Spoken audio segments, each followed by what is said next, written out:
kawanku semua. Saya Anissa Amalia Putri akan mendongeng cerita tentang fabel. Yuk mari kita simak dongeng ini. Judulnya adalah Tiga Domba dan Singa yang Buta. Dikisahkan ada 3 ekor domba yang sedang kelaparan. Mereka melihat sebuah kebun yang penuh dengan buah-buahan. Segera saja mereka pergi menuju kebun tersebut. Langkah mereka terhenti karena ada seekor singa yang sedang duduk di depan pintu masuk gerbang. 3 ekor domba tersebut mengamati dari jauh. Wah, bagaimana ini? Bagaimana caranya kita masuk? Ada seekor singa menghadang di depan pintu masuk. Hei, coba lihat. Singa itu buta. Kalau begitu, kita langsung saja ke sana. Aku sudah tidak dapat menahan laparku. Sakit lapar. Tunggu, jangan terburu-buru. Biasanya penciuman singa masih tajam meskipun dia buta. Coba lihat, dia mulai mengendus-ngendus. Kurasa dia mengetahui kehadiran kita.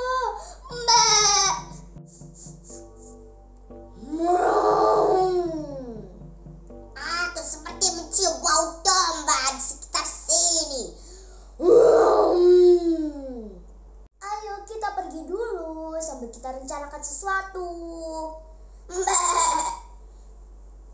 Tapi kan Kak, meski dia penciumannya tajam, dia kan buta.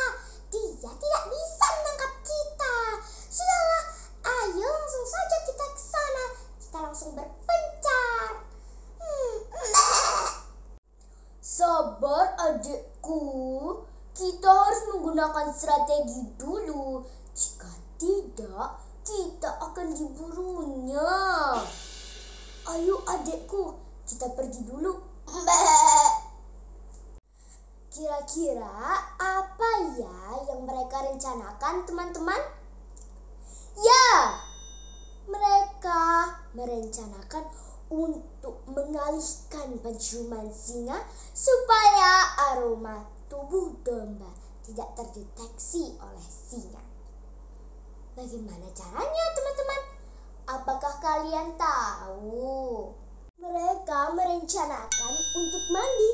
Kebetulan mereka sudah lama tidak pernah mandi.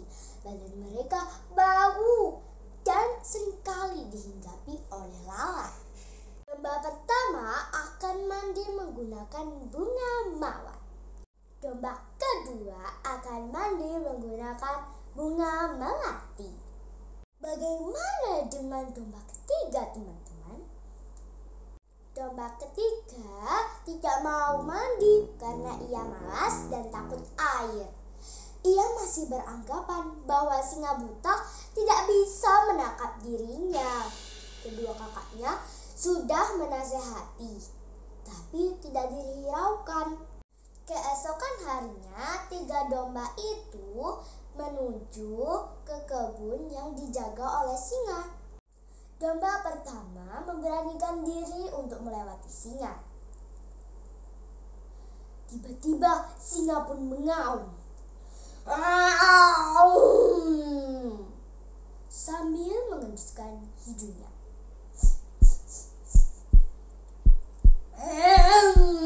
Bunga mawar. Oh, ada tukang bunga mawar yang lewat. Domba pertama berhasil melewati singa. Dia pun langsung masuk ke kebun. Yeay! Sekarang giliran domba kedua. Berikutnya domba kedua. Dia mencoba cara yang sama seperti yang dilakukan domba pertama. Domba kedua mengendap-endap, dan tiba-tiba singa mengendus-endus sambil mengaum. Wow, bau bunga melati. Sepertinya sang penjual bunga melati sedang lewat.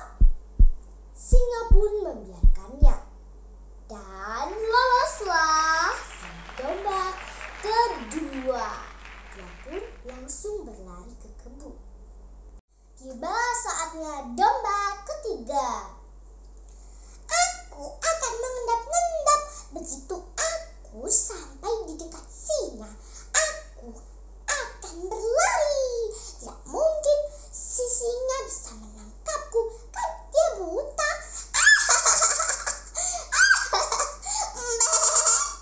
Mengapa aku repot-repot mandi bunga seperti kedua kakakku?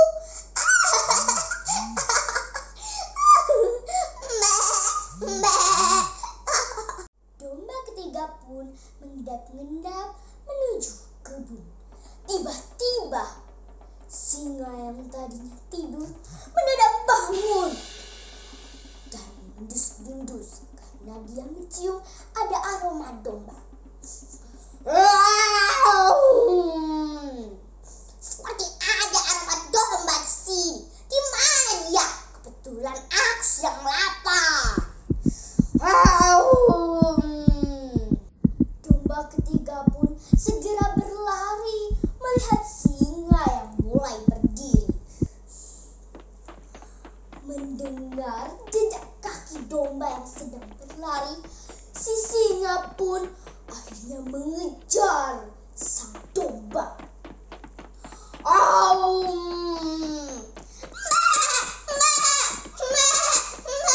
Apa yang terjadi dengan domba ketiga, teman-teman? Domba ketiga pun akhirnya dapat ditangkap oleh singa dan tamatlah riwayatnya. Sementara itu, kedua kakak domba ada di dalam kebun sedang menikmati buah-buahan.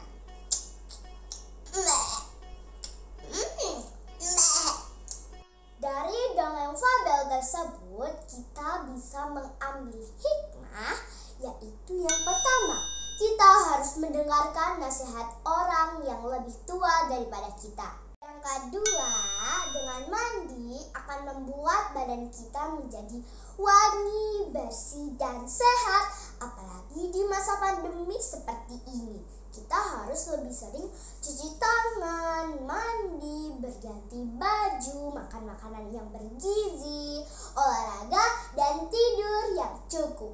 Jangan lupa, kalau pergi-pergi kita harus pakai masker ya. Sekianlah dongeng fabel dari saya.